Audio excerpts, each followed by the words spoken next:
Welcome to the Geek to Geek podcast, where we get hype. Well, sometimes. I'm Void, and I'm here with my co-host Beej. And I'm hyped to be here. Excellent. That was nice. Today we are talking about hype and media coverage and that sort of realm of things in general. And I mean, the reason that we got onto this topic was last week we talked all about No Man's Sky, and it just had this huge amount of hype behind it. And we're not going to dwell on No Man's Sky. If you want to hear our thoughts about that, listen to last week's episode, because there were a lot of thoughts about that. Right. But like in the wake of No Man's Sky, we were just kind of talking about this. We were texting back and forth and talking, and there are a lot of games that get hyped huge now, like more so than when we were kids. And it's kind of like, I've just kind of come to the feeling where like a hype happens sometimes, like it'll get me, right? There will be games where there's just this huge like media machine, there's a marketing machine, you know, everyone's talking about them on the internet, on Twitter, on Reddit, on everywhere, you know, all the gaming blogs I read, and there's this huge wave of hype, and sometimes I buy in.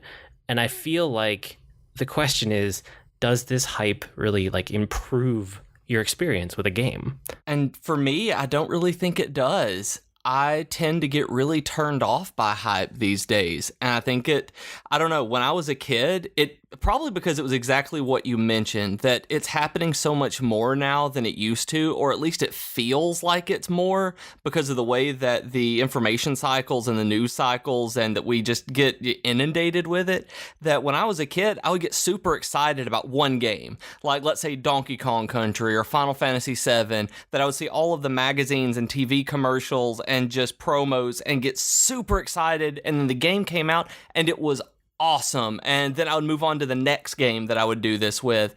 But nowadays it's almost like there's too many games being hyped at once that I can't deep dive into being, you know, I want to be a Final Fantasy 15, you know, involved in that hype community, because if I do that, then I basically have, you know, No Man's Sky and Titanfall 2 and, you know, Space Call of Duty and all of these others, Kingdom Hearts 3, things that are just coming at me from every direction these days as the industry's grown. It's kind of overwhelming, the amount of things that keep getting all of the hype behind it. So for me, that turns me off, just the sheer amount of hype in general, not even about one specific property. Yeah, and I think part of it is just that it's like pre-internet versus post-internet, right? And that's kind of a little bit about what you're talking about, I think. Yeah. And it's just like before the internet, you know, the most like excited we could get, the most information we could get about a game was from like whatever gaming magazine, right? You got like EGM or Game Informer or, you know, Nintendo Power. Like you would get, if you were subscribed to a few gaming magazines, you might get 3 a month, but that was a lot for any like one individual person. And that was kind of it for your gaming news. Like, so all you had to do was sit around and think about it. Whereas like now I still keep up with the gaming news, but every single day I read I don't read every blog post, but I read every headline, and I read a lot of blog posts from like 5, you know, major gaming news blogs. And so like I know what's going on. I'm super up to date with it, and people on my Twitter timeline are talking about it. So it's like it's not this thing where you can read about it once and then kind of sit back and think about it. It's like you're always in the middle of whatever the next thing is, or the thing that just came out. And for me, that kind of makes it a little bit less special. It's kind of like, it's like that line in The Incredibles where it's like, when everybody is special, no one is. Where that's the way I feel kind of about these games, is like when you got something that was truly like magnificently hyped, like Final Fantasy VII, you were amazed at the things that they were saying about this game, because it had never had anything like that happen before. And now with No Man's Sky, even though it's a fairly unique game, even the hype, it couldn't live up to it, just because they hyped it up so much more, because they keep having to elevate it to be the next big thing. And for that kind of game, for that kind of hype even, I just keep feeling like I've been burned too many times to buy in and actually enjoy the hype cycle anymore. Yeah, and I'm kind of there too. I mean, I think we agree on this one. It's not, I think I'm there too, right? Like, if a hype wave gets super big about a game and I buy into it, like chances are that's going to diminish my enjoyment of the game overall. And if it meets my expectations, then it's just like, oh yeah, that's kind of what I expected. But chances are, like, if you get that excited about a game, you're just setting yourself up to get let down, which is sad to say, but it happens a lot, right? Like No Man's Sky, I know we got nitpicky last week, but pretty much I was happy with it. Like like I said, I loved my first like 10 to 20 hours with that game. And I know a lot of people that were disappointed after the first 30 minutes because they had bought into, all of this hype. They watched all the videos. They got in depth about all the pre-release media. And I didn't do that. Like, I had seen each of the E3 trailers once. So I've probably watched 3 or 4 No Man's Sky videos total, like in the whole time leading up to the game. Like, all I remembered was that it's a procedurally generated space exploration game. That's essentially where I came with it, too. I had a friend's son end up telling me about, like, running from my friend's office into mine with his iPhone, being like, Beej, you have to watch this, oh my goodness. And I watched the first trailer in 2014, that E3 trailer, and I was like, oh my god, space dinosaurs! And that was essentially the one point that I was riding until the end of the production cycle. I knew that trailer a couple more, so for me, the game wasn't necessarily a letdown, it just wasn't as mind-blowing as it could have been. So I still had fun. I think I had fun with it, but I mean, like we said last week, but I mean, I don't regret the time I spent on it because I didn't buy into the hype for that one. And then you have a game that's like Star Wars: The Old Republic, where I was all in, all the hype, all the time. I was pulling that one in, like every little tidbit that I could get. And I mean, when that game came up, I was literally waiting on the servers to come up, and I was one of the very first people on the live early access. They came up at 6 a.m. Central, and I was up naming a character the moment that server came up, that I was up early waiting for it that day. And you see what kind of game that turned out to be. I bought like $150 collector's edition with a statue. I mean, I went all in for the Old Republic, and that's kind of one of my I got burned on this. I had a great time on it, but the game wasn't as magnificent as the hype let it out to be, that the mechanics weren't as advanced as they said they were going to be. And when I played it, I was like, this is a fun game, but it didn't live up to the hype that I'd expected. That if I'd toned it back and been like, oh cool, another Star Wars MMO, I probably would have liked it a lot better overall. And I do think that my enjoyment was diminished because of the hype. Yeah, and I'm at the point now where, like, we're kind of talking about all the pre-release media, right? Mm-hmm. And like the marketing blitz that goes on for games like this. And these days I'm at the point where I basically will consume like any of the pre-release media that comes across my feeds, Twitter or my RSS feeds for the blog, the news blogs I follow, all of that kind of stuff, until I decide that I want to buy a game for sure or not buy a game for sure. Okay. And as soon as that happens, I basically go media blackout, unless there's some huge announcement. Yeah, unless there's some huge announcement about the game, like it got delayed or there's a massive shift in what the game is supposed to be, because I still read the headlines, but like I won't go into the articles, I won't watch the videos because I've made my decision. Like I want to, I basically just want to enjoy the game when it comes out. I don't want to like get myself overexcited for it and then feel let down. It's specifically because of this, because I've gotten burned so many times. Yes. And it's just like, Final Fantasy 15, I made up my decision a long time ago. I knew I was getting it on day one. I don't know that much about it. Like, I mean, I played both of the demos when they came out because I was interested to see where the game was at, but that was me. Yeah, that was me hands-on with a game. That's not like me sitting there watching every scrap of video that comes out. Yeah. Because I don't want to ruin it for myself, and I don't want to get overexcited and then be let down. So basically, I go on media blackout, and it's kind of interesting because it's really interesting because there are games that kind of toe the line, right? On both sides of this, where I haven't made up my mind one way or another. I don't know if I want to buy this game day one. I don't know if this is going to be something that I pick up for $10 a year and a half from now on Steam. Exactly. Those are the games that I will consume the most pre-release media for because I'm really not sure. And then I'll read all the reviews and then I'll make my decision because I just haven't made up my mind yet. But there are other games too where I see the first trailers or I read the first impressions and I just know it's not for me. And those ones, I pretty much just go on media blackout also because I know I don't care. Yeah, that's the exact same way for me because whenever I see something, I'm pretty good at knowing what's going to be able to keep my attention these days. And if something watch a trailer, if I see a couple of reviews or developer interviews, I'm pretty good at knowing if it's going to keep my attention for an hour or 30 minutes, or if I'm going to basically be spending a week or two or longer just playing this game and just falling in love with it. Like, it took years for me to get into Disney Infinity, but the moment that they released a Star Wars set and I made the decision, like, I want to give this a try, I was all in. Like, I played that game for hours and hours and hours each day, building and going through and completing things, and all of the pre-release stuff, all of the hype and things I'd heard about it did not weigh into it at all. That it was just, I'd seen some stuff, I was like, it's kind of neat, and then I made the decision, it's like, yes, this is where I'm going to be putting my time and money, and went on from there. I like getting surprised about things, and that's something that I don't really feel happens in the games industry much right now, is that I get surprised with like a truly good game that just came out of nowhere,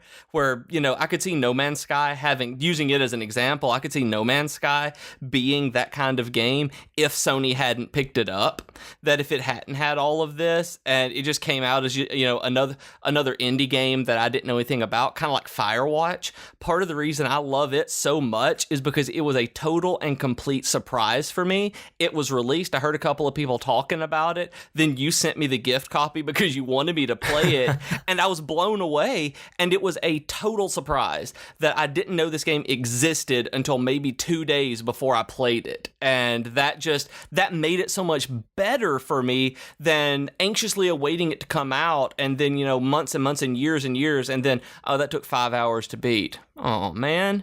Where it was just like, oh, cool, I woke up and my buddy sent me a video game. Let's go play this all day and eat a sandwich. That was so much more fun to me than taking in every bit of developer interview that I could, you know? And I was really happy about that one, because when I had heard that you knew like nothing about it, that's when I was just like, oh, I need to get it for you before you find out about it, because I knew it was a great narrative experience, and I knew that the less you knew going in, the more fun you would have overall, because it's really good if you can just sit back and experience it, you know? Yeah, and I was going in, like, even just talking about that, I didn't know there was no combat in it. That I thought it was a first-person shooter going in that told a story, because that's, you know, what I'm used to, and not, you know, going and blowing everything up was a wonderful surprise for me. Kind of like Stardew Valley, if you go in expecting a normal JRPG, you're going to be let down, but at the same time surprised, because it's like, oh man, I really like gardening on this. This is ridiculous. I like breaking these rocks so much. Yeah, that one was really cool because it took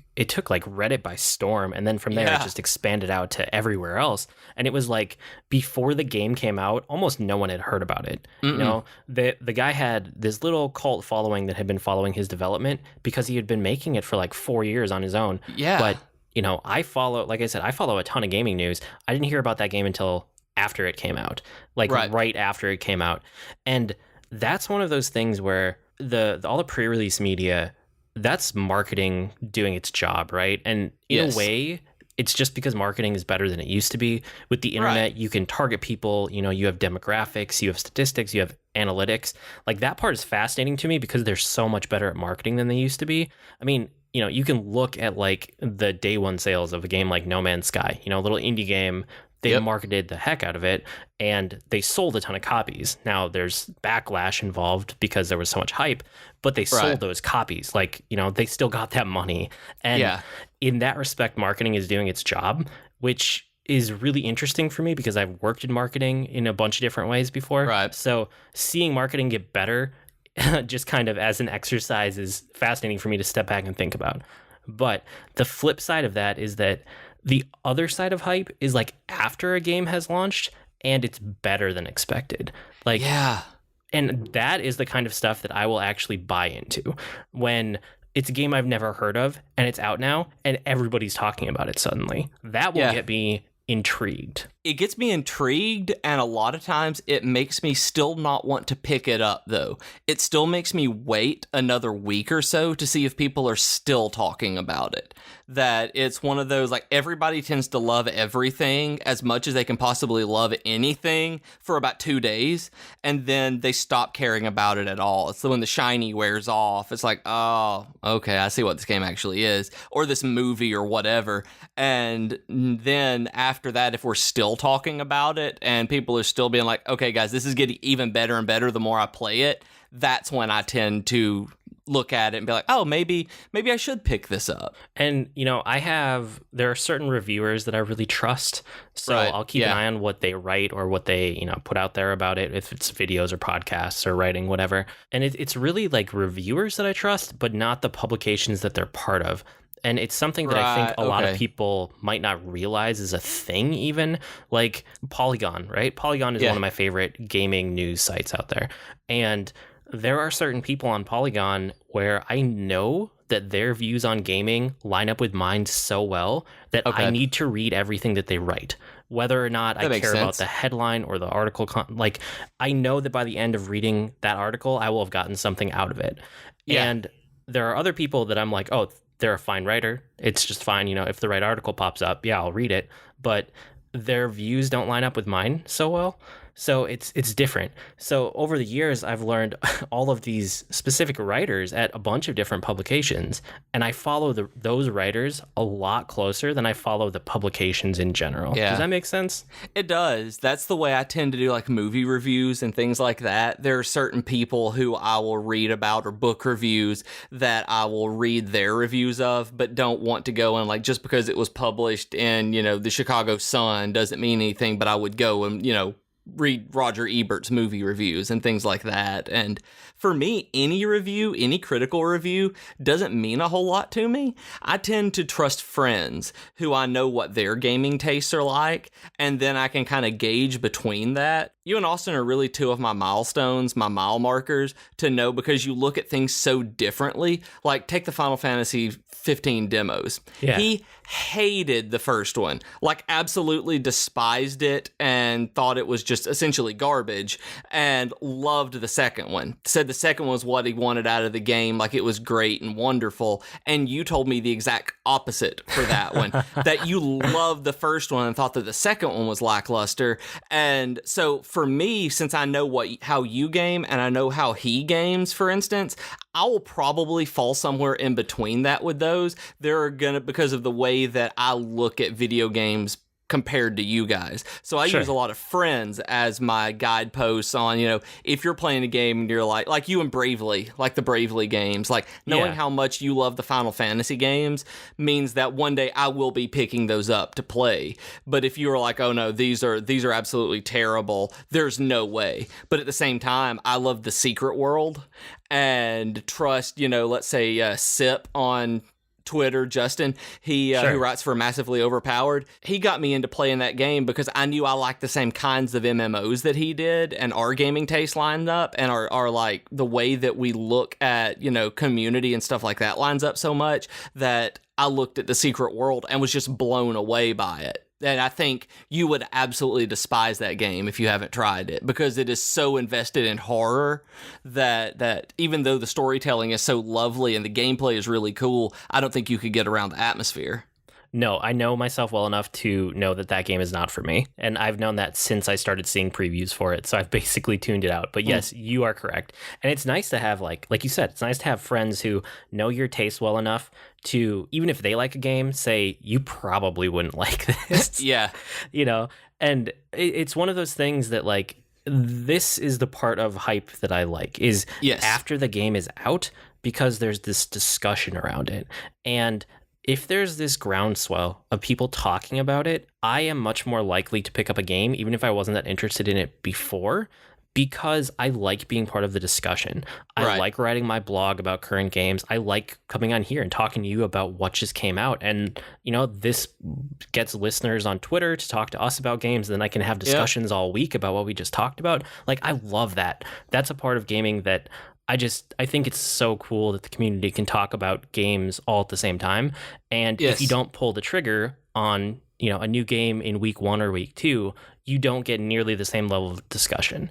And that's okay, but you have to be cognizant of it, if you're someone like me who really likes being a part of the discussion a lot of the time. And I think that it depends entirely on what kind of game it is and what your preferences are as a gamer and as a consumer. Because over the last week, while I know we'll get to this a little bit later when we get to the geekery section, but maybe, I've been playing a lot of PlayStation Vita games. And over the past few weeks, as I've led up to getting this, I've had a lot of discussions with people since our JRPG episode on retro games, on Chrono Trigger, Chrono Cross, Final Fantasy IX, and Xenogears, all of this. And I've talked to a lot of people on Twitter about it. And these are, 20-year-old games sometimes, 18, 15 to 20-year-old games. And that's awesome. So it depends entirely, I think, on just who you're talking to, that if you can hit on a game that somebody loves, that it feels like a brand new hype monster, I think, for me, that I got this. And somebody today sent me a picture of their favorite games on Vita folder that they have. Oh, I saw that. Basically showing me. And I was like, that's awesome. Those are the kind of things that I just absolutely love. It's like, I didn't know some of those games were out on Vita, and now I'm going to have to buy them because I didn't know they were digital stuff. But that makes me feel good to have that kind of discussion, and because we care so much about it, and whether it's a 20-year-old game or a 20-hour-old game, it's that community around it that makes it fun, not so much just the media push to sell more copies. Right, yeah, and that's something to keep in mind too, is like what your group of people online is interested in can have a big effect on like who you get to discuss it with and what you talk about. And that's really cool. And before we wrap up our talk on hype, I had a couple questions. Okay. So do you have a preference in so the media that we're talking about, right? When you go and you're thinking about a game, but you're not sure, do you have a preference in what you look at as far as do you like written previews? Do you like podcasts? Do you like screenshots, videos, like streams? What kind of thing do you like? Whenever I tend to actually get in and look for something, the first thing I look for are developer interviews. And I love looking at things like that and behind the scenes documentary type stuff. Like if somebody went and toured the development facility and saw the software engineers working, I love seeing that stuff. That if I can make a connection with the team, I will buy their game. That the first episode of this podcast, I was watching Double Fine Adventure, the documentary that followed Double Fine Productions as they made Broken Age. Yep, I remember that. I hadn't even finished it yet, but I bought Broken Age on iOS because of liking those people and wanting to give them money from it. So that's the first thing that I do, that if I really want to buy in and see if I'm going to really, really enjoy a game or purchase it, I want to know who made it. And like Mighty Number 9, I started watching the two-player production documentary on it. I don't particularly like the guy who's leading it. I can't remember his name off the top of my head. The dude who did Mega Man. Is that Inafune? Maybe. Maybe that might be a different game. There's a lot of Kickstarter games out there now. Yeah. The dude who did Mega Man, not a big fan of him. He comes across as just I don't even know the word for how to say. He's not my kind of person. He's not somebody I would just go out and have a drink with. And so for me, I was like, I don't really want to give you money. You're kind of mean to those people. And so that means a lot to me on whether or not the developer seems friendly. And I know that's silly, but I also a demo, trial, early access, alpha access, anything at all that you are willing to share and let people get their hands on is way more likely to get my attention, because like with a Kickstarter game, that if you have a demo, you're like, this is what I'm putting out. It's something that we can really feel whether or not we're going to like it. I backed a game called Glitched earlier this week, and I haven't even played the demo of it, but I know there's a demo available. And the same thing for the new System Shock remake they did on Kickstarter. They released a demo of it so that you could see what they were doing, because so much of like those crowdfunding games that get so much hype, there is no kind of hands-on. So videos can only go so far, but if I can touch a game and you are comfortable enough at an early stage of letting a large, pretty cynical and judgy games industry fan base really touch your game and break it, then you've probably got a good product on your hands. But if you're holding everything close to your chest, there's a really good chance I won't pick it up because it may not be very good. So for me, I want to know who makes it and to be able to play it myself, or at least you being willing to let me play it. See, that's interesting because most of those things don't matter to me. Okay. Like, I don't really care who made it or what they're like. I care about the game itself and if it's interesting enough to hold my attention. So right. Before a game comes out, I'm much more likely to look at a gameplay footage. That's kind of my main thing. So okay. I would love a great like 10-minute gameplay video, because I'm going to watch 30 seconds of it, and I'm going to watch it by clicking around through that 10 minutes really quickly and just seeing what your game is about. And it's because I've been playing games for so long, you know, like over 25 years of my life, I've been playing games. I can look at a total of 30 seconds of footage and get a really good summary about what the game is about, just because I understand it. But then after a game comes out, I'm much more interested in written reviews, basically from people I trust, and podcast impressions, because those are usually off the cuff. And, you know, the podcasts I listen to are all people that I kind of know where they're coming from. Even if their views don't line up with mine, I at least know how to contextualize what they're saying. So yeah, before a game comes out, I love a gameplay video that I can click through really quick and just watch 30 seconds total. And then after, I love podcasts and I love written reviews. So that's kind of where I usually go for my, you know, media around the hype of a game. And then, it's funny, though, that you say that, though. To interrupt, sorry. Go for it. I do the exact same thing with long gameplay videos. I can't remember the last time I sat and watched an entire, you know, like, say, the Zelda streams from E3. I didn't watch the entire hours-long thing of it. I probably should at some point. But Breath of the Wild, I know I want to get that game because of being able to click through and getting interested at any given point. Being like, oh, that's really cool. I like seeing that. And then going to the next one and being like, oh, that's really cool, too. I want to see that too. And it was just, I loved it. Like, I watched those long gameplay videos the exact same way. That's funny. So, okay, another one of my questions. Do you have any games that have, like, gloriously failed to live up to the hype? Champions Online. That is the worst of my buy-in that I can remember. I was so ready for it to come out because I'm such a superhero guy. I'm such a comic guy. I'm such an MMO guy, or I was at the time. And I'd been following this. There were some blogs online that were talking it up, talking about, like, showing what was going on in development and talking to the developers, and everything just seemed to be great. And so I dropped the $60 on a pre-order MMO, and when it came out, it was just not fun. No, it was pretty bad. It was pretty. I can't say anything at all. They did a great job on the engine, but nothing else was very good. The costume creation was and you know, that's a big thing in superhero MMOs, is making your own costume.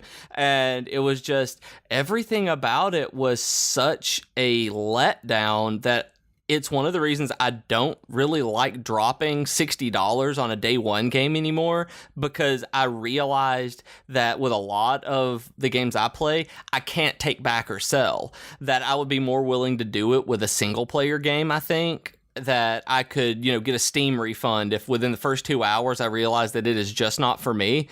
I can send it back. I can get a refund. But with, you know, an online game, as much as that's going on now, I just can't bring myself to drop 60 on most games nowadays because of being burned on Champions Online and being like, man, I could have done a lot more with that money. Yeah, and, you know, I'm not afraid to refund things on Steam now either. I can usually tell in the first half hour if it's for me or not. And I'm also more careful about what I buy. Like, I probably get burned like once a year on this, you know, on a big like $60 on a new game. You know, I was trying to think about my answer to this question. I can't really think of anything that sticks out as particularly bad that I got burned on, but I do know it happens. It happens probably once or twice a year that I pick up a game day one and I immediately regret it. Or maybe not immediately. Maybe it's like within the first week. But a lot of the time I pick those up on Steam now if I'm really not sure about it, because I know I can turn around and refund it, and then that money will go in the Steam wallet and I'll use it for something else later. Yeah. I mean, and I get burned on, you know, Steam sale and Humble Bundle games, but I'm usually out $1. So I don't really feel bad about it. It's like, oh man, that game looked really awesome in the trailers. But like, I bought the Humble Bundle last week that had a roguelike named Galaxy. Galaxy, it was a space shooter roguelike. Yep. I thought it was going to be awesome for me. So I, you know, paid my buck and downloaded it. I was like, no, I hated it. It was just not a game that I like at all, even a little bit. I played 10 minutes of it. I was like, I will never play this game again. But I was at $1. And so I didn't feel that bad. I got a couple others that were fun out of it. But man, cheap games I get burned on even more. But I mean, they probably add up to the $60 game, but I don't feel nearly as bad about it because it's not, you know, not the hype, but they just gloriously obviously fail to live up to, me seeing this trailer, like, oh yeah, and then it's like, oh no. Sure. Well, but the other side of it is like, do you have games that have lived up to the hype? So for me, there's like Final Fantasy 8, 9, and 10 were like the biggest ones that came to mind when I was thinking about this, because I loved Final Fantasy 7. That was the one that got me into basically JRPGs and into Final Fantasy. That was like my gateway to Final Fantasy. And so I got so hyped up for Final Fantasy 8, and then I played 8, and I got hyped up for 9, and then, same thing for 10, and all of those lived up to what I wanted. Like, all 3 of those games were amazing. And then the other one for me is EverQuest. Like, really? Yeah, I remember, and here's the thing. EverQuest is not a game I can ever go back to now. No, and I know it's not. No, I know eventually we're going to do an MMO episode where we just talk about our history with MMOs, and I'll get more into this. But at the time, EverQuest was just amazing. It blew me away. It caught me at the perfect time of my life where my friends were also interested in it, and we played so much of it. So much. It was my first MMO. It was the first virtual world that I've ever been part of. Like, EverQuest lived up to the hype for me, and I won't ever forget that one. And I kind of feel that way about World of Warcraft, even though it wasn't the first MMO that I played, that it was, I started back in Ultima Online in 1998, and I loved online games, but World of Warcraft, I played EverQuest before that, and I was playing Star Wars Galaxies and Dark Age of Camelot, and pretty much Anarchy Online, Asheron's Call, just pretty much everything that had been out I was playing at some point. And then World of Warcraft came along, and I was following the development of it a little bit, and then my buddy got me into one of the betas, and I played it back before they took out Dwarf Mages in the beta before release, and I was sold on it immediately, that it lived up to everything that people had said about just being a polished, wonderful, not easy, but just simple EverQuest that you could just dive immediately into, and I was hooked. From the moment I rolled up that dwarf throwing frostbolts, I was sold on it. And then Star Wars Galaxies did too. I was following it as long as anybody else. I mean, I was an administrator of one of the major Star Wars Galaxies fan sites at the time. I got into the beta following it the entire way, involved so many different ways in the Star Wars Galaxies hype. And for a lot of people, it was a letdown. But for me, it was a sandbox where I could live in the Star Wars universe, and it lived up to everything for me. That was a fascinating game that when we do our MMO episode, we got to dive deeper into that one. We will. That's a really interesting game. Oh yeah. And then for me, Final Fantasy 7 actually did. I was the same place that you were with 8, 9, and 10, that I was following along, but mine started with 7, that to this day I can go into the room down the hall, and I have an Ultra Game Player CD that has promo Final Fantasy VII videos that they had exclusively been able to release from Squaresoft before anybody else, that I still have in its little cardboard jacket that came sealed with the magazine, that I still keep that because I haven't watched them in a while, but I would watch this over and over and over again as a kid, and Final Fantasy VII came out, and it was not a letdown at all. That it was glorious, and that was because it was so different, it was so new, and they didn't make any promises that they didn't follow through with. That for the first time, like, it was just about a perfect game based on the hype, that it was what they said it was going to be. And I think for me as a 14-year-old, that's what I wanted. They said it was going to be this, and there was no chance of it being a letdown. Yeah, that was a really cool game at the time. And it helps that it was like kind of redefining the genre, Yeah. I mean, it was doing a new thing that we didn't really have anything to compare it to, and I'm sure that helps too. It does. Well, cool. So I think we're kind of in the same place. Like, pre-release hype, we both try to be very wary of, and then post-release hype is much more interesting because you can become like part of the conversation. Which, if you haven't noticed with us, we kind of like to talk about games. We do like to talk about games. So with that, it's probably time for our weekly geekery, which, if you don't know, it's where we share what we've been geeking out about this week, and it looks like we might get an extra long one with this week, which is pretty cool. All right. So for me, I've been playing more Hearthstone. So I played the second wing of One Night in Karazhan, which is still... Oh, yeah, that came out this week. Yeah, still fantastic. So by the time this episode is out, Wing number 3, which I think is the Menagerie, should be out. I'll probably be playing it while I'm listening to this episode, right when it comes out. Awesome. I always check the file right when we release the episode, so I anticipate listening to myself say this as I'm playing Wing number 3. And then I've also kind of gotten back into the Hearthstone multiplayer just because I don't know. I had 3 quests in my quest log, and none of them said win a game, and that made me actually play, because it was the ones that you just get things for playing the game, you know? What were they? I meant to ask what they were, because after we were, our conversation about that had already changed into a different topic, and I couldn't remember any of the just play the game quests at that point. Like, what were they having you do? So I think it was summon 40 minions that cost 2 or less. Oh, that's right. Those, okay. Yeah, so there was summon 20 minions that cost 5 or more, and then there was something like cast 40 spells. So it's basically if you just play the game, you'll get all of these. And those are the kind of quests that I love in Hearthstone, and I wish there was a way to turn off all of the ones that are win X number of games with this class, because I hate those, because you could go on Tilt and just have a horrible night where you win literally 0 games and you make no progress, and it's just so disheartening. So I got back into the multiplayer. I played a bunch of that, which was fun. And then I finally got around to playing Bravely Second, which has been the very last game on my backlog list. So I'm literally at the end of my backlog now for video games. Which it's so crazy. I haven't ever been at the end of my backlogs, ever, for video games in as long as I can remember. So I started playing Bravely Second, and I'm not far enough in that the story has really grabbed me yet. Yeah. But I'm far enough in that I remember why I love all the systems in the game. It's just, there are so many little things that they do to the classic JRPG formula that are fantastic. Did you ever check out Bravely Default? No, I never did. I keep meaning to pick up the demo and play, but I just haven't. I have a friend who's offered to let me borrow it multiple times, and I was in the middle of doing something else at the time and didn't want to sit down and just play a JRPG, where now that's what I'm into, so I'm probably going to take him up on it. So it's just the core concept of the game that's different is that you can basically save turns.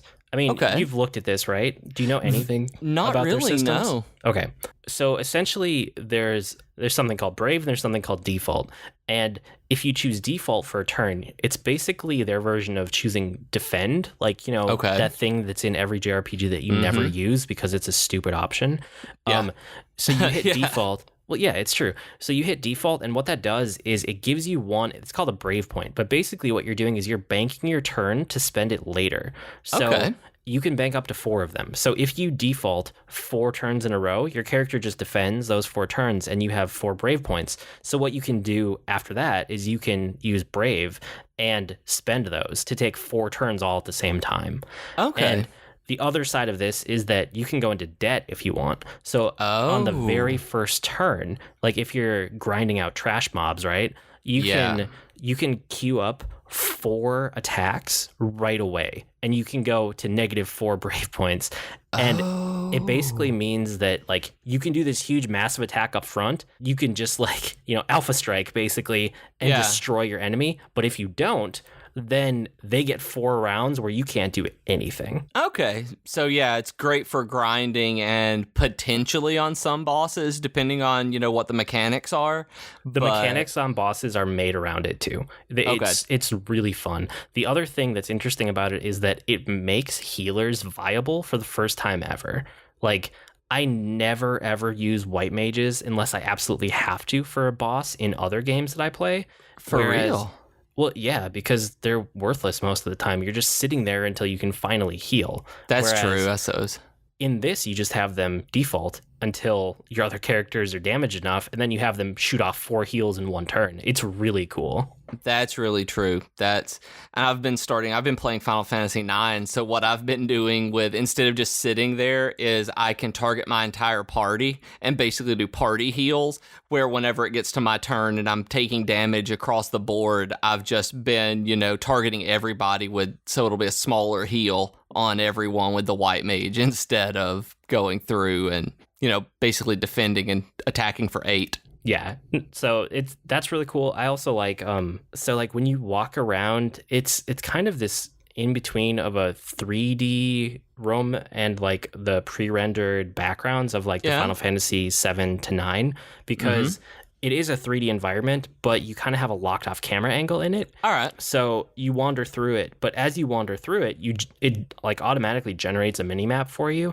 So you never have to worry if you're missing like a corner where they've hidden an item or you like miss a junction, you know, because that can happen a lot if you go back to play Final Fantasy 7, 8, or 9. You know what I'm talking about? And see, well, with 9, I haven't noticed that. Like mine has been going from Xenogears into Final Fantasy 9 this week, and Xenogears is really frustrating because there's not a mini map at all. That the reason I've picked Final Fantasy 9 over playing it right now is because the 3D worlds, like it's on PlayStation 1, it came out in 1998, so they were experimenting with how to do 3D worlds in video games or in RPGs still. So there's no mini map, but there's a compass. And so a compass doesn't work nearly as well as a mini map does. And and I don't get turned around very often, but the graphics are just pixelated enough and muddy enough that I can't tell where I am sometimes, and a mini map would be perfect. And in Final Fantasy 9, they're pre-rendered and you have the same viewpoint pretty much all the time. So I don't necessarily get lost, even though, you know, there's that here cursor I turned off, a little hand pointing at you. I turned it off, but I didn't really, you know, I like that. It turns out that I like the static camera angle so much more than I do a fully 3D world. That was part of Xenosaga as well that I really didn't like, was the camera moving around. And as I played Final Fantasy 9, Final Fantasy 10, Chrono Trigger, anything like that, I've noticed I love when the camera does not move. For a JRPG, 3D is great, but it has to have a good camera system, or at this point, I didn't even know this about myself until this week. Just cannot deal with it. Yeah, or at least a camera that's intelligent. It doesn't have to be locked off, as long as it picks points and it follows you in an intelligent way that you don't have to manually do it. Because once you are manually doing the camera control, then something about that just inspires developers to try to hide things in weird places. And like just the way they go about level design makes it less fun in a way, which is they built weird. the levels weird. And that was something about Xenogears. Like Xenogears story is great, but what is not great is platforming controls in a 1998 RPG that trying to jump through these 3D worlds is not very fun. So I'm bouncing back and forth between, oh my goodness, the battles are so fantastic and the story is just as great as I remember, and I have to jump again. Oh no, I fell. Put it in sleep mode and watch Dick Van Dyke. I mean, that has been my last week in terms of gaming with that one. So, okay, I do want to ask you more about that because I have a bigger question along those lines for you, but the last thing that I want to talk about that's like one of my favorite things that the Bravely series does is it lets you change the encounter rate. So it's a game full of random battles, but by default they're on like 100% encounter rate. And what you can do is you can turn the random battle encounter rate up to 200%, or you can turn it down to 0. So what this means for me is that usually when I get to a new area, I want to grind a little bit. So I'll crank it up to 200 so that every step you take, or every like 2 or 3 steps you take, you get into a random battle. You don't have to waste your time wandering around waiting for one to trigger. Yeah, so just circling. Like, just circling. So you take a step, you get a random battle. You take a step, you get a random battle. You do that until you get to the level you want, and then I turn it off. I turn the random encounters down to 0, and then I just wander through. I explore whatever the new area I'm in, grab all the items, go to the boss, and just do the story for a little bit. So it lets me really segment out, okay, I'm going to grind for a while, you know, like I'm going to watch some TV or listen to a podcast while I just grind. And then, okay, I'm going to stop watching the TV, stop the podcast, whatever, and I'm going to do the story for a while. Like, it gives you this control over it that I just love. And it's super weird that more games don't have that it's such a point of contention among fans of the genre that you either love random battles or you absolutely loathe them. And so it's amazing to me that this is the only game I've ever heard of that has let you control the rate at which you get into battle. Yep. So that was those were my main weekly geekery things I wanted to hit. But I did want to ask you, because you've been playing Xenogears, you've been playing Final Fantasy 9, like you just talked about.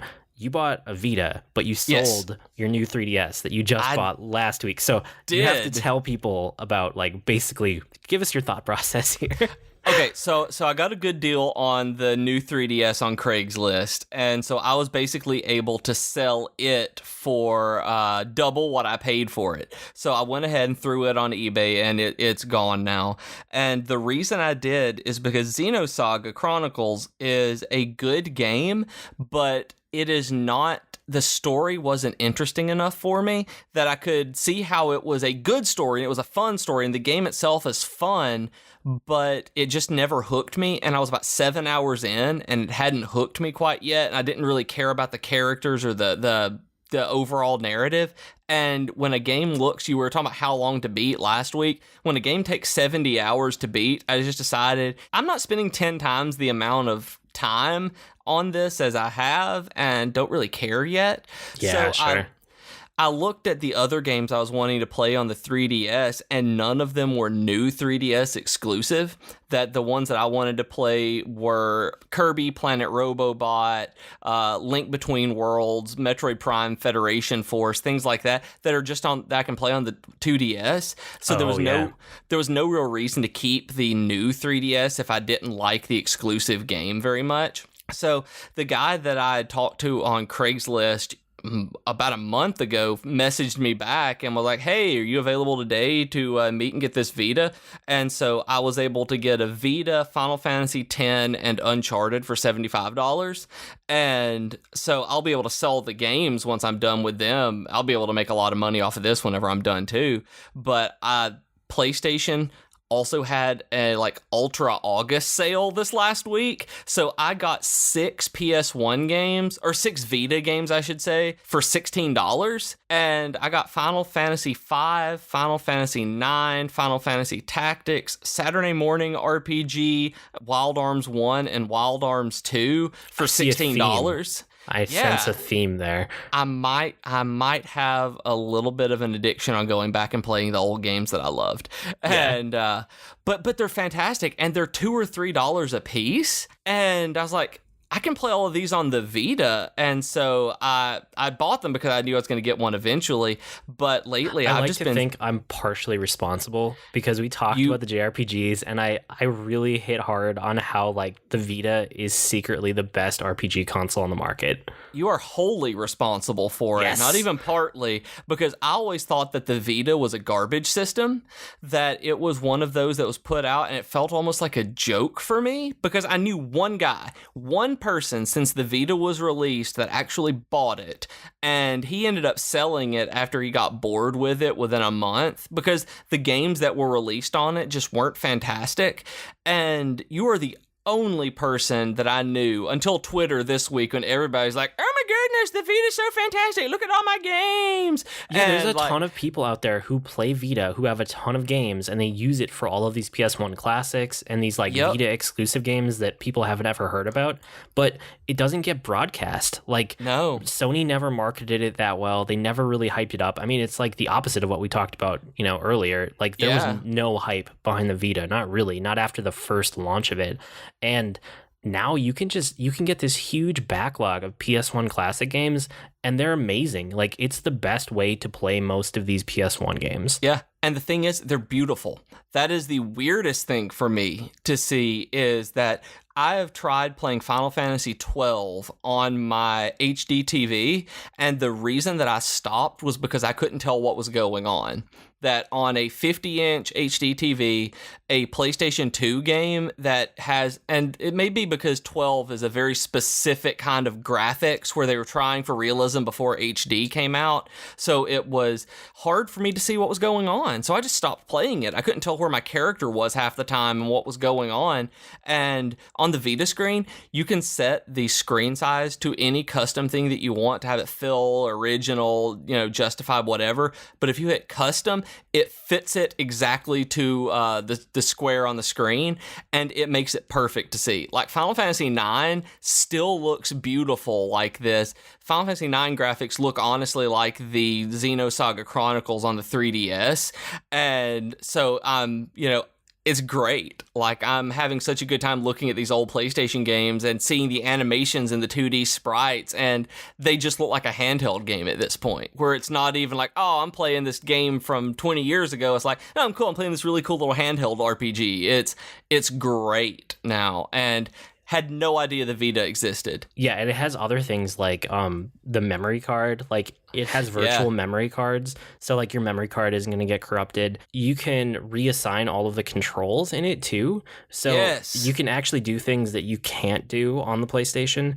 I basically made it every time I went back and played a Final Fantasy game, the ones that were on PS1. So if you don't remember, because there wasn't really like dual analog control at the time, but you can essentially set it up the way that you would normally play a game with 2 analog sticks now, just by doing a little bit of controller reassignment, and I love that. I love it so much being able to do that, and because Wild Arms doesn't allow it at all. But you can remap the controls to be the left analog stick to control the characters, and it is so much better than using a D-pad. And it's just astonishing how good this little system is, and that no one really talks about. So I thank you for telling me about this, that it's now made me play all of these games. The last couple of days have been me going through, as I've been sick and not able to really move around or think or work on anything. I've been able to just sit and watch TV and play video games is essentially all I can have the mental capacity for.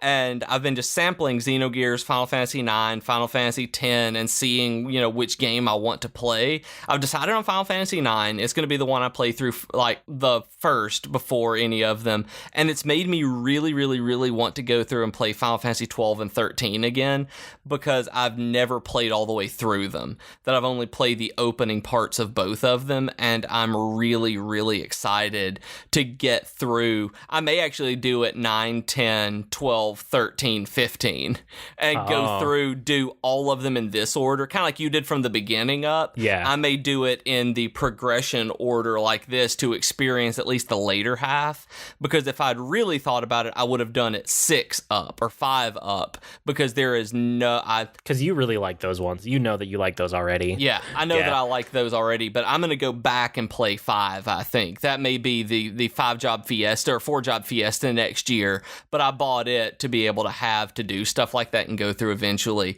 But I may do a 9 through 15 binge on this, because they're so good. Like, I haven't played Final Fantasy 9 since 2000 when it came out. It has been almost 17 years that I've played this game. It's been 16 years right now, and it's been my favorite one. I've said it's my favorite one, but I've only ever played through it one time, and going back, it's still, like, I don't remember what happens, and I don't even remember what the main story is right now, but I'm just like, oh my gosh, I remember this. This is so awesome, and it's not even nostalgia. It is just good gameplay, that it's like, the animation is still pretty, and I wish that this was the HD remake, is the only thing, because I want to see what the HD looks like for this game, but I also don't feel like playing it on my phone as much as I want to play it on my Vita, or play it on my computer with the HD remake, and $2.36 is, better than 20. The one thing about the remake that is better is the loading times for battle. That's the only thing, if you're playing the PS1 version, that, like, when I went back and I've replayed it a couple times because it's my favorite Final Fantasy, that was my one consistent complaint with it, are the loading times in that game to get into battle. And then, like, the battle animations take way too long for how long it takes the meters to fill up. It's ridiculous. Like, you can turn your battle speed to fastest, and it's still not close enough. Slow. Yeah. But, okay, so if you end up playing Final Fantasy 12 and 13, I give you maybe a 50% chance of getting hooked on Final Fantasy 12, because I think... because I know you've been doing coding and developing more and more. Yeah. I think once you get back into that Gambit system, you're going to realize it's basically like coding in a way that's very, very interesting. I don't know if you'll push through and finish 12. You might. But 12 is interesting, and I give it about a 50% chance of hooking you. But I also know your tastes. I give you a 5% chance of ever beating Final Fantasy 13. I do not think you're going to get into that game. Where I am in the game, I love the story. I'm to the point where you get your first Eidolons, and you just fight, like, I think it's Shiva or Odin or somebody. They have motorcycles or something. And like, I don't know. And I got there and started walking a little bit more. I was like, man, I'm walking down another corridor and I'm done. And I stopped playing it. Like, I love the story, but I didn't like the gameplay as much. And I don't know if I'm going to be able to get back into it. But I want to because I like the story a bunch of 13. The reason that I said that is because of the gameplay. So you've been walking down a corridor for probably, I don't know, like 5 hours at where you are. You have to walk down a corridor for another 30 hours before you get to anywhere that opens up. And you open up for one chapter, and then you get back into a corridor again for the rest of the game. Seriously? Like, no, I'm not kidding. That's Final Fantasy 13. Like, I know people love it. I know the battle system has cool things about it, but it does. I do not like that game much, and it's because it's just straight corridors. It's not straight corridors, but it's like one-way corridors the entire way through. Yep. So that's funny. The story's really cool, though, so we'll see if I can get hooked back into it, because at the time when I started playing it, the reason that I ended up stopping outside of the gameplay and corridors, like, oh my goodness, it was, I was ending up reading more in the journals and things like that through the menus about the world than I was actually getting from the story and dialogue, and I was like, man, they could have done better at this. But I'm also thinking back on it. I was like, man, but that story was actually pretty interesting. I'd like to know what was going on. Even though I know in 13.2 and Lightning Returns, like, none of it makes any sense anymore. So, like, they didn't wrap things up well. Yeah. You'll have to report back if you get back to those games. If I get through that. The other thing about the Vita that I think you might find interesting later. You don't have a PS4 yet, but the Vita is basically a remote connection device to the PS4. So I played a ton of Destiny on my Vita when Destiny came out. I was playing it like every night in bed before I went to bed. I would have my Vita out, hooked to my PS4 downstairs, and I would be playing it until I went to sleep, essentially. And then there are other games that are also really good on it. It depends on the controls, and it depends, like, latency. There's a bunch of things to keep in mind. But it's cool that this little tiny handheld device works as a remote for your PS4, which is another thing that they just don't advertise or talk about at all, which is weird to me. Yeah, that's very strange, especially with the Wii U having that functionality. I'm amazed that they don't say, like, hey, we do this better, or something like that, or at least try to. Yeah, exactly. I want to ask, can you do that with PS3? Because I could definitely see myself doing that with Final Fantasy 13 on PS3. No. Sorry. Just no. No, you can't. It's... it's for PS4, but I did want to say one other thing, since I'm actually at the end of my gaming backlog. The other thing that I did this week, and I told you this already, but I renewed my GameFly subscription after not having it active since, like, probably around the time my kids were born. It's been like at least 5 years since I've had an active GameFly subscription. And I used to use it all the time. And then, life got busy. I graduated college. I got a job. I had kids and other things were happening. I didn't have as much time for it, so I didn't feel like I was getting my money's worth. But I hit the end of my gaming backlog, and I'm like, well, what do I do now? Like, I mean, I read, I watch movies, I watch TV, I do other stuff too, but like gaming is kind of the core of what I do with my free time because I love it, right? If you haven't been able to tell yet, I really like to play games.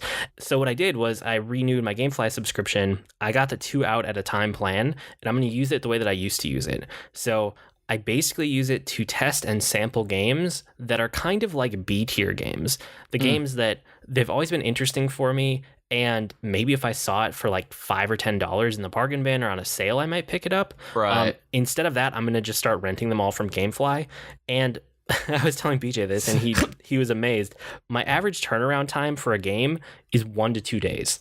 Like, which is just crazy. I'm using it as a demo service for games that don't have demos. And I don't really know anyone else who uses it like this, but I get the game, I try it out, and if after 2 days, I probably have seen enough to know that, okay, I see what this game has to offer. I'm going to send it back because it's kind of what I suspected. I would say maybe 1 in every 20 games that I check out surprise me. And I go, oh, wow, I actually want to beat this or play it more or own this game. Yeah. And GameFly has this thing called the keep it price. So it's basically like the copy that you already have in your hand that you have rented. You can go onto their website in your account, and there's a button that says keep it. And you essentially pay like a discounted used game price. So it's like usually less than what the typical used game cost for that game would be because you already have been paying a rental fee on it. Right. And you just keep it. They take it out of your queue and they send you like the box for it and the instruction manual, and it's yours. And then they just send you the next game for rental. So I really like that about it too. That's really cool. That I didn't know you could do that. That when you told me that you could do the keep it thing, I was like, that's really awesome. Because my whole thing was that I ended up turning my Netflix DVDs off when they did that, because I was keeping DVDs and not watching them for months. And then my wife looked at me, this is when we were dating, and she said, you could have bought so much more. You haven't been watching anything because you think you might eventually watch these. And that's what would have happened with me and Gamefly, is that I don't play through enough games and spend enough time playing games to have a subscription to them like I do with audiobooks or something like that, that it would be cheaper in the long run for me just to buy Briefly Default than it would be to keep a Gamefly subscription, because there's a good chance it will take me longer than it would be worth keeping the subscription open for me. I'll have to check back in on this, next week and the week after, because chances are by the time we record next week, I'll probably have turned around a set of games at least once, if not twice. So that'll be 2 or 4 games that I'll have tried out by then. I don't know. We'll check in on it. And then, did you want to talk at all about, I know that you started watching the Final Fantasy 15 Brotherhood anime, because I told you about it. And yes, it just wrapped up. And if you guys don't know what this is, because BJ didn't, it's basically a tie-in anime, and there are 4 episodes. They range in time from, I think it's like 11 minutes is the shortest one, and the longest one is like 17. So they're 17, roughly, I think, yeah. Yeah, they're roughly 15 minutes each. And it's basically a little vignette about each of the 4 main characters that go on the road trip that is Final Fantasy 15. Like I said, I was mostly on media blackout for FF15, so I didn't really care about the characters at all until I watched these animes, and now I'm like, oh, I see the kind of personality they're going for with each of these characters, and now I'm really interested to see how they all interact in the game itself. And what's really interesting to me is that you had played the demo, that you had seen these 4 characters interacting in a game space before, and this still made it so that you saw how they would interact better. That I don't know how they're going to be in the actual full game, but that makes me think that the opening part of this game may put people off more because of if it takes anime for you to care about them, and playing the game actually didn't. Well, the demos are a vertical slice of the gameplay. They're not story demos at all. So I don't know if that's going to be an issue. The demos do not start at the beginning of the game and give you the first hour. That's not at all what the demos are. Oh, was the demo that came out with Type 0 not I thought it was the first of it. No, not at all. It's just this vertical slice in the middle of the game that kind of gives you a feel for the gameplay, but I don't think it's actually any part of the real game. It's just kind of like, here's a sample of what you could expect from it. And that makes sense. And I really like it. That I'm not the biggest anime fan in the world, but I do like subtitled anime. So guys, keep in mind that this is going to be subtitled, that they're on YouTube. You can just look it up as, Final Fantasy 15 Brotherhood, and I really liked them though, that for being vignettes, and they're super well put together. The animation is fun, and it honestly, the first one made me really excited to play the game. The second one was way better than the first one, but what the first one did was get me interested in the combat system of the game. That if it plays as cool as it looks in the anime, then I am going to be really, really, really happy playing this game, because it seems like Kingdom Hearts on steroids is the way that the combat kind of looks. What it plays like too. I mean, when you play the demos, that's basically what it feels like. It feels like an evolved version of Kingdom Hearts. Which is, I don't know. I don't know how it's going to be in a Final Fantasy game, because it's new, right? We've never had that in an FF game before, but we'll see. Once the game actually comes out, I will definitely be talking about it on here. Check that out, guys. The anime is cool. I don't even like subtitled animes, and I liked this one, so it's probably a good endorsement. Yeah, and I've been out of my head for the last couple of weeks, having a hard time reading and concentrating, and I was able to watch 2 of them and read. So that means I got super into it, being able to read longer than, the Final Fantasy IX dialogue bubble at one time. So that's high praise for both of us, and he doesn't like them, and I'm crazy. So, well, I think with that, it's probably time to wrap it up. You can always write to us with comments, suggestions, or feedback. Our email address, as always, is geek2geekcast@gmail.com, or reach us on Twitter @geek2geekcast. And if you want to get email updates about any of our network's podcasts, you can sign up at geek2geekcast.net and tell us which shows you want updates about. I blog almost daily at agreenmushroom.com, and you can find me at grnmushroom. That's green mushroom without the E's on Twitter. I also run the Video Game News Now podcast, which is part of our Geek to Geek podcast network. If you're interested in video game headline news done quick, check me out there. And I'm on Twitter as @Professor Beej. That's Beej with 2 E's. And I host the Geek Fitness Health Hacks podcast, as well as blogging at geekfitness.net and selling sci-fi novels at bjkeaton.com. We've been Void and Beej with your Geek to Geek podcast. That'll do it for this week. See you next week, geeks. Bye, geeks.